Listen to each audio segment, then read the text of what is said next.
di mana umatku nanti, kata Rasulullah, cinta sekali kepada dunia sampai dia lupa kepada akhirat. Ini sudah memang masa-masanya. Saat kita cinta dunia itu, dalam hadis lain Rasulullah mengatakan hubbud dunya wa karahatul maut. Orang kalau sudah cinta sekali kepada dunia, sukses sudah ada, apa yang paling ditakutinya? Mati. Orang kalau sudah terlalu cinta kepada dunia, yang paling ditakuti olehnya adalah kematian.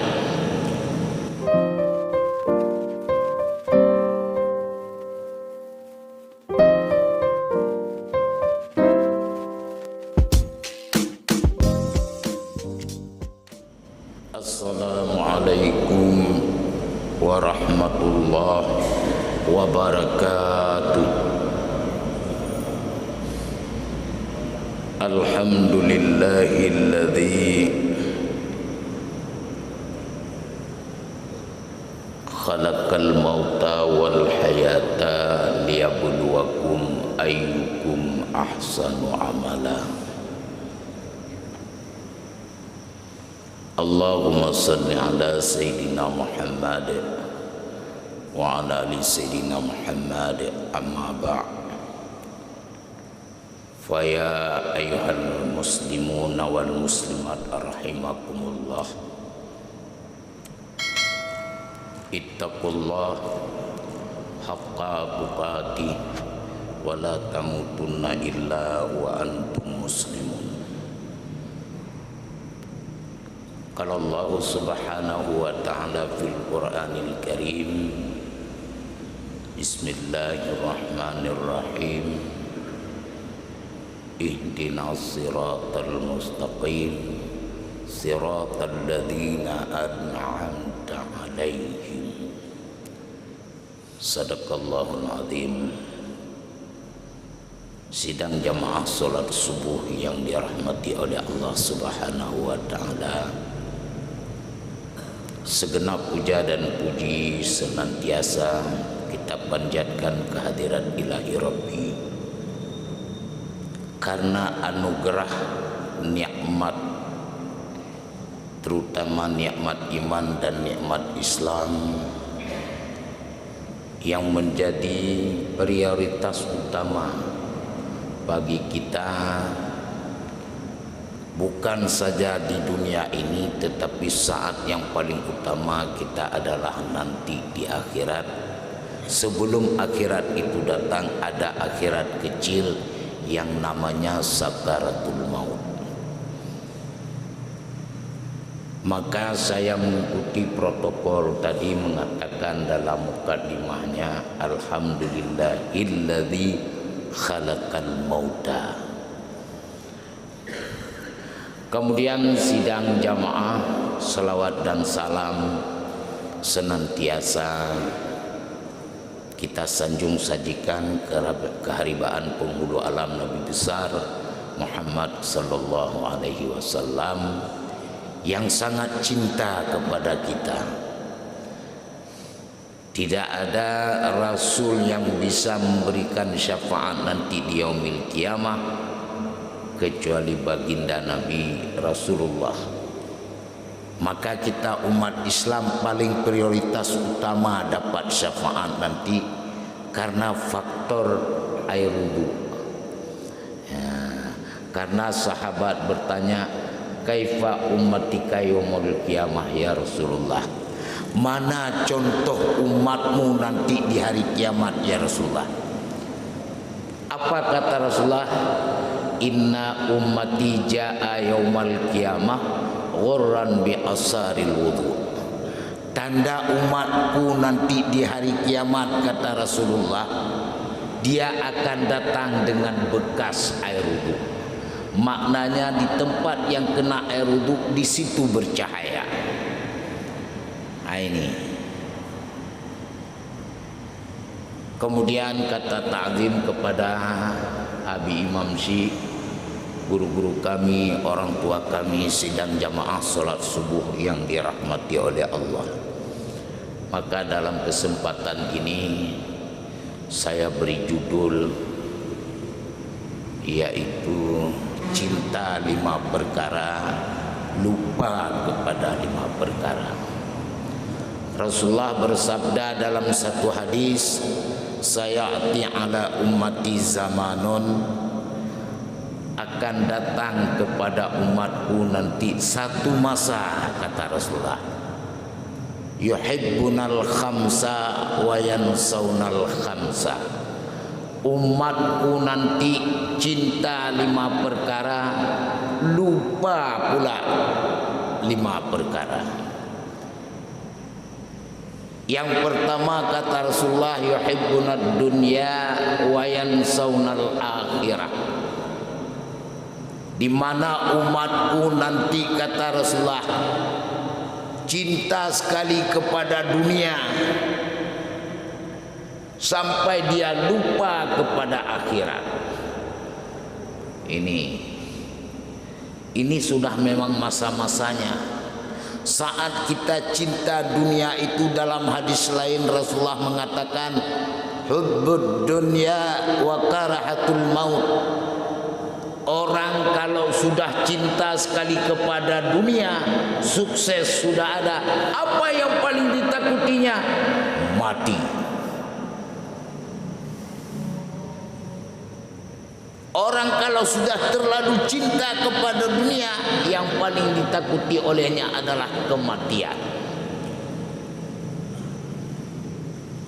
Maka oleh karena itu sidang jamaah yang berbahagia, tetapi untuk merebut, untuk meraih sukses dunia, bukan tidak boleh dalam Islam, dianjurkan.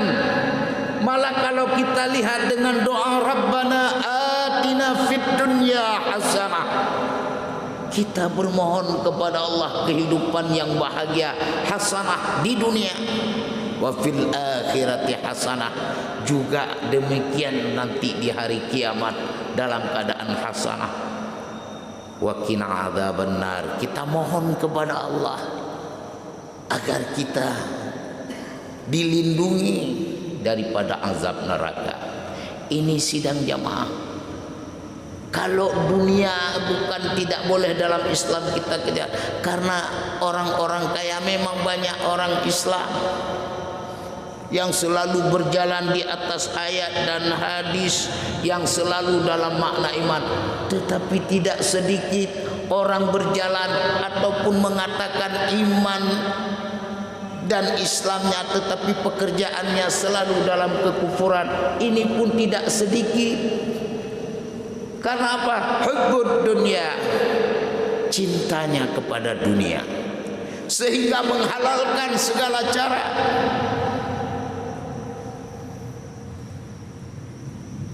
Ini sidang jamaah. Hubbud dunya wa karahatul maut, takut juga kepada mati. Tapi yang pertama dalam Rasulullah mengatakan yuhibbunad dunya wa yansawnal akhirah. Maka oleh karena itu sidang jamaah, bukan tidak perlu dunia ini, perlu, tetapi berusahalah dengan cara yang baik. Artinya sesuatu itu yang disifati kepada keridaan Allah.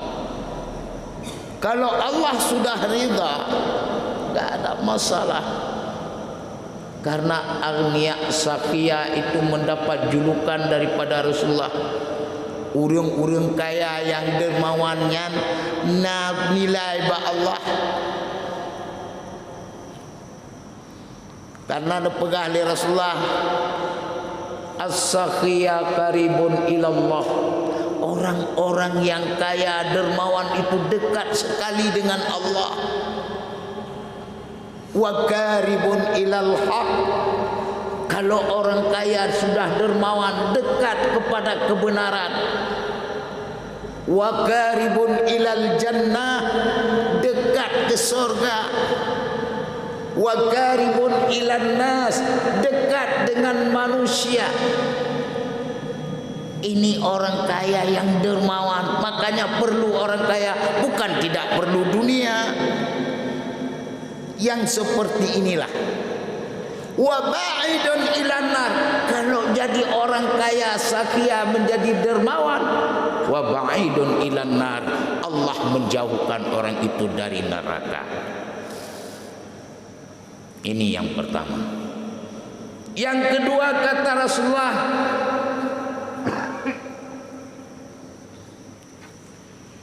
yuhibbunal hayat wa yansawnal mauta. Cinta sekali kepada kehidupan, tetapi lupa kepada kematian. Padahal dalam pengantaran protokol sudah dikatakan alladzi khalaqal mauta. Untuk apa Allah dahulukan alladzi khalaqal mauta?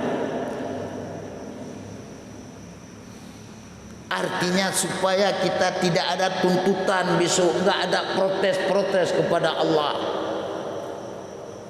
Allah yang menciptakan mati, lalu kita dihidupkan. Dihidupkan. Khalaqal mauta wal hayata, dihidupkan oleh Allah. Tapi punya awal dia sudah pemete kadang dia tuntutan tengah. Punya pemete lu. Tetapi karena dari tidak ada kepada ada, tak bisa kita tuntut. Lalu untuk apa Allah jadikan kehidupan ini? Wa nabluwakum ayyukum ahsanu amala. Inilah Allah membuat ujian bagi kita. Dalam perjalanan hidup ini, apa yang dinilai oleh Allah? Ayyukum ahsanu amala. Allah ingin menguji siapa di antara kita yang baik amalnya. Ini sidang jamaah. Karena kita sudah memasuki tahun 1445 Hijriah, marilah kita hijrah. Apa yang kita hijrahkan? Amal ibadah kita dari kurang kepada bertambah. Dalam segi apapun, hijrah ini kepada kebaikan. Inilah yang disebut dengan pengertian hijrah manusia ini. Artinya momennya adalah wal tamzur nafsun ma qaddamat lighad. Melihat kepada diri sendiri apa saja yang telah dia kerjakan. Ini sidang jamaah, kalau kita lihat hijrah ini luas sekali definisinya. Kita nyohanam berseberapa api. Dibandingkan para imam 4 itu yang beribadah kepada Allah. Cicitnya Rasulullah, anak Sayyidina Hasan, solat sehari semalam 1000 rakaat. 1000 rakaat itu bayang. Nyancat Rasulullah, anak Sayyidina Hasan.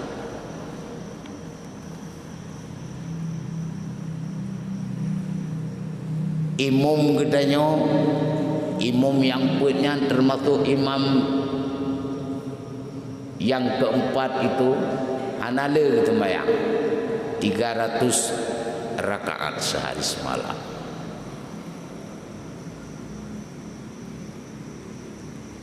Memang ada nilai dengan kiban cara kita nyonyo kemandung-mandung kembali kepada hijrah, momen hijrah ini dari hanagat ke God. Dari dulu pelit, mari kita menjadi golongan sakia, orang-orang yang dermawan. Ini yuhibbunal hayat wa yansawnal mauta. Cinta kepada kehidupan tapi takut kepada mati. Memang harus takut engkau. Tetapi untuk menjadi sebuah predikat tentang hak itu, memang pengumuman Pak Mutijid sedekah dari hamba Allah untuk menobatkan nak hamba Allahnya hana tuta, tidak susah. Tuan boh hamba Allah, artinya supaya tidak ada unsur ria, tidak ada unsur pamer. You pegat ke hamba Allah. Tamalaki hamba Allahnya buta faul. Kapan tafaulnya? Saat kita menjelang mati. Pajan menjelang mati, bacakan perut mati. Pun kena Allah, ya ayyatuhan nafsul mutmainnah, irja'i ila rabbiki radiyatan mardiyah, fadkhuli fi ibad, wadkhuli jannati. Ini baru lulus sebagai hamba. Hai jiwa yang tenang, kembalilah engkau kepada Tuhanmu dengan keridaan dan juga engkau ridha. Masuklah dalam golongan hambaku, kata Allah. Ini yang berat. Pegah dia tunggu. Hamba Allah, hamba Allah. Tapi untuk lulus sebagai seorang hamba bukan barang mudah.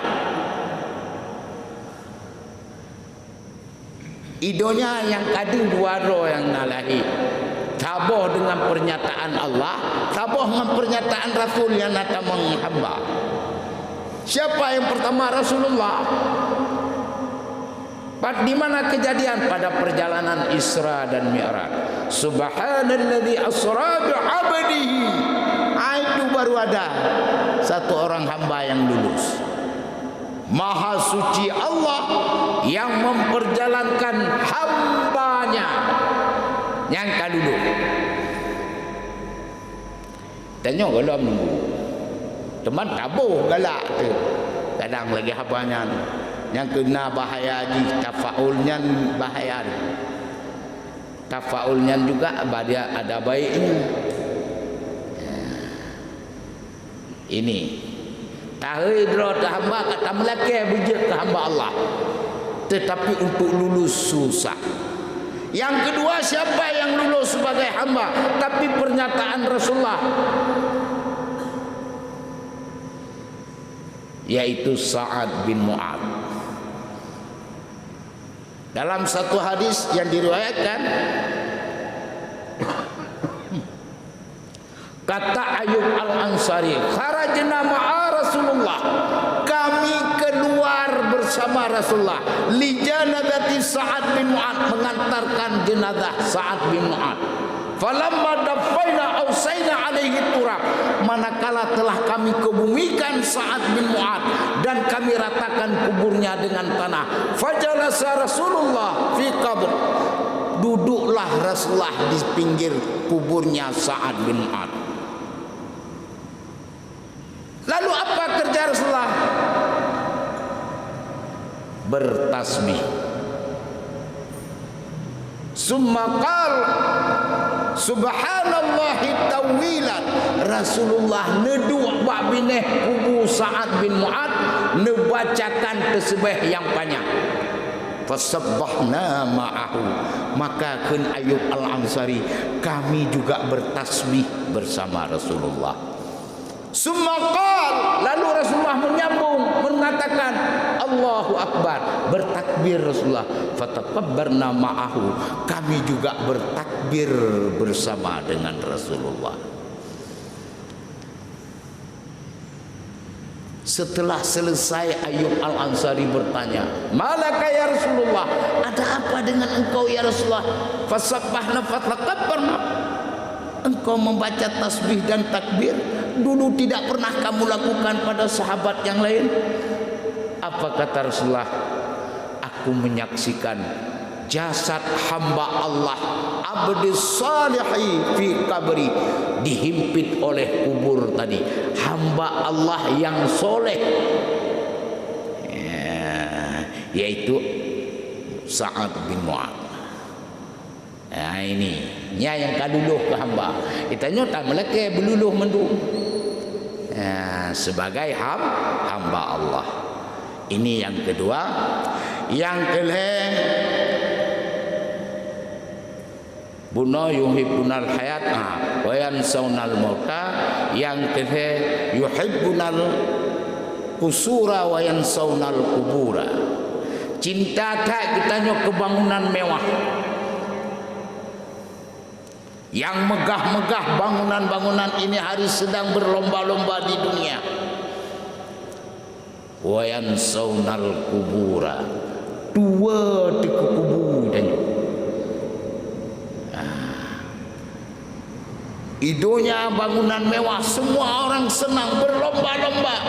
Wa yansawnal kubura, tetapi lupa kita kepada kubur. Padahal Rasulullah telah mengatakan al-qabru awwalu manzilin min manazilil akhirah. Kubur merupakan pintu awal dari segala urusan akhirat. Wa akhiru manzilin min manazilid dunya, dan merupakan pintu akhir dari segala urusan dunia. Faman naja minhu ba'da aisaru, kata Rasulullah, apabila engkau selamat daripada siksa kubur maka bahagialah. Wa illam yanju fama ba'da asyaddu, kata Rasulullah, tetapi jika tidak selamat daripada siksa kubur, tunggulah azab yang lebih pedih lagi. Ini sidang jamaah. Maka dikatakan oleh Rasulullah, kafa bil mauti wa'idah, cukuplah mati ini sebagai pengajaran buat kita. Sidang jamaah, tidak ada orang yang tidak akan mati. Tidak ada orang yang semuanya. Kullu nafsin za'iqatul maut, semuanya yang hidup ini akan mati. Maka oleh karena itu renungan buat kita, jangan memikirkan akhirat dulu. Siksaan kubur saja, sendiri saja di dalam kubur, betapa susahnya kita. Bean tanda pegahnya lempu ahlen lampu karu tebengeh tekawak PLN tepul lang kama nyayang beraya kama. Bayangkan dalam kubur. Maka selalu orang-orang berdoa, Allahumma ja'al qabrahu rawzatan min riyadil jinan. Ya Allah, jadikanlah kuburnya sebuah taman daripada taman surga. Yum doa.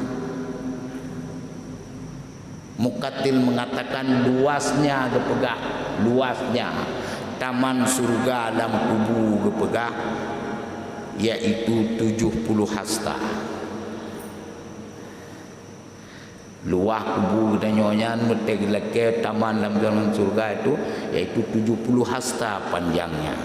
Berarti 20 meter. Temannya 20 meter rumah tu tanya rumah bantuan. Kahana meraya api. Tapi inilah namanya pemberian Allah. Nyorenungan ke kita nyotam leke kubunya bejek ke taman surga. Mam yang baik nak peluk ngai lima kai tak dulu. Apa habis waktu pun. Ya. Panena dengku taman surga timete pun kata tanom lain.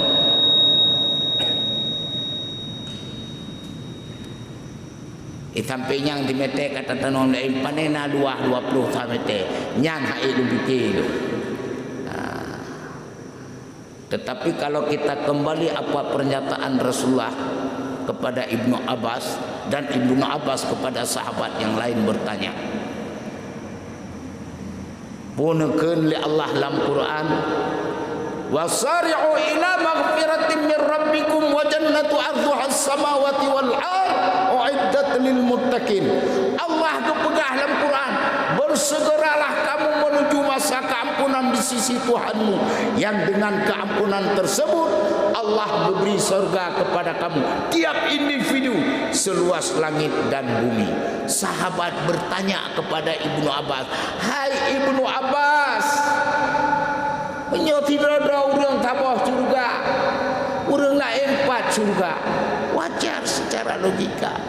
Tapi pugekeun le Ibnu Abbas, wahai para sahabat, bukankah Rasulullah mengatakan demikian. Ya, tidak ada orang tabah surga keluar langit dan bumi diulah 4 surga. Bukankah Rasulullah pernah mengatakan luasnya dunianya sebesar jarum, dibandingkan aras Allah Ta'ala raya dunianya ubay jarum. Getanyang le Ibnu Abbas karena kepegah li Rasulullah aras Allah Ta'ala ibarat padang Arafah, padi boh jarum dunia ubay jarum, aras Allah Ta'ala ibarat padang Arafah. Ditanya oleh Ibnu Abbas, berapa muat jarum ini? Jadi jangan sanksi. Ya, padik boh kan? Kemudian yuhibbunal mal wa yansawnal hisaba. Yang kepegah oleh Rasulullah, umat dong kepegah cinta tak ke harta, tetapi dia lupa kepada hisab. Arti hisab perhitungan, hitung oleh Allah tengok, ge-audit. Yang kejut menyonok tim amal jerah mendung tengok. Rasulullah hanya pernah laki kaya Allah. Yang kejut na doa Rasulullah, Allahumma ahyini miskinan. Ya Allah, nepu belum dalam keadaan miskin. Khotim.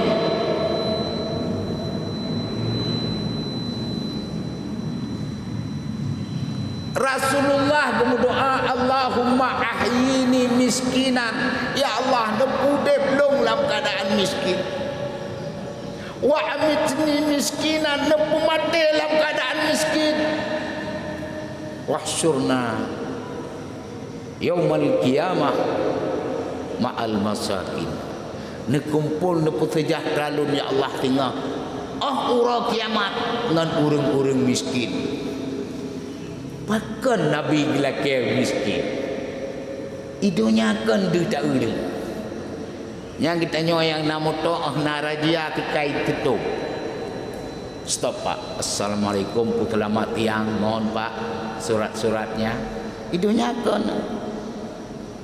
Yang Honda menanti urang tengen naik tutup. Anak pulang jangan dapat. Ipukoh jalan dah. Hendak jabu ipukoh jalan dah. Oh ya, jangan kena. Yang contoh saja. Tapi kalau sudah berharta maka beken wa an malihi ma ainak tasabah wa fima nafaqatu. Dalam hadis lain, harta yang kau peroleh ditanya oleh Allah tengah, hai hambalun, dengan jalan bagaimana dan kemana saja engkau nafkahkan. Jadikan mudah. Yang kecil idonya kan dia tak ada. Orang gatin dengan orang kaya, le dengan orang gatin dengku. Di orang gatin tengah juga. Di orang kaya teruk tapi payah cat tengku. Rumah spring bed Athena hantung lagi. Bang gejak bak gle orang gatin hidup terangkang roi babah ini. Tak pegah kaji tak apa ke ube yang kapu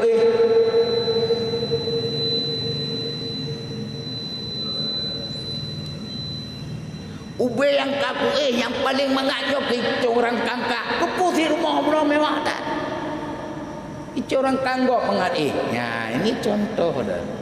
Maka ini teman teh makna kesayangan kekayaan dan yang hakiki pada pribadi kita adalah ikhlas. Yang keikhlas mau sedekah ikhlas, dumpu ikhlas. Maka kata Imam Al-Ghazali termasuk dalam masalah bersedekah, bersedekahlah kamu seperti orang membuang hajat. Buyu mentedekah kita nyobi ke gop apa saja berikhlas lagi urung kuliah hajat. Nah pernah urung kuliah hajat ikan hana deku. Getuh ikan ni le untuk butuh lam hana. Gejurut perut-perut dah. Minyona yang paling krit urang. Cak begitu tayang hati sagobi buno. Baku untuk tiga kanti. Yang berat hak kriya. Tetapi itulah perkataan Imam Al-Ghazali, bersedekahlah kamu seperti orang membuang hajat. Artinya urang buang hajat gejurut perut ikhlas taat. Ini sidang jamaah. Maka mandum-mandumnya terjadi kepada pribadi kita di dunia. Artiannya seperti yang kita katakan, bahwasanya hidup ini punya aturan, dan setiap aturan pasti ada sanksinya kalau kita melanggarnya, dan pasti ada imbalannya yang terbaik kalau kita menjalankannya dengan baik. Semuanya ini tidak lepas daripada makna perintah daripada Allah dan Rasulnya. Maka inilah sebagai penyampaian saya sudah melebihi 30 menit. InsyaAllah apa yang tersisa akan kita sampaikan setelah pesan-pesan berikut ini. Amin ya rabbal alamin. Hadanallah wa iyyakum ajmain. Wassalamualaikum warahmatullahi wabarakatuh.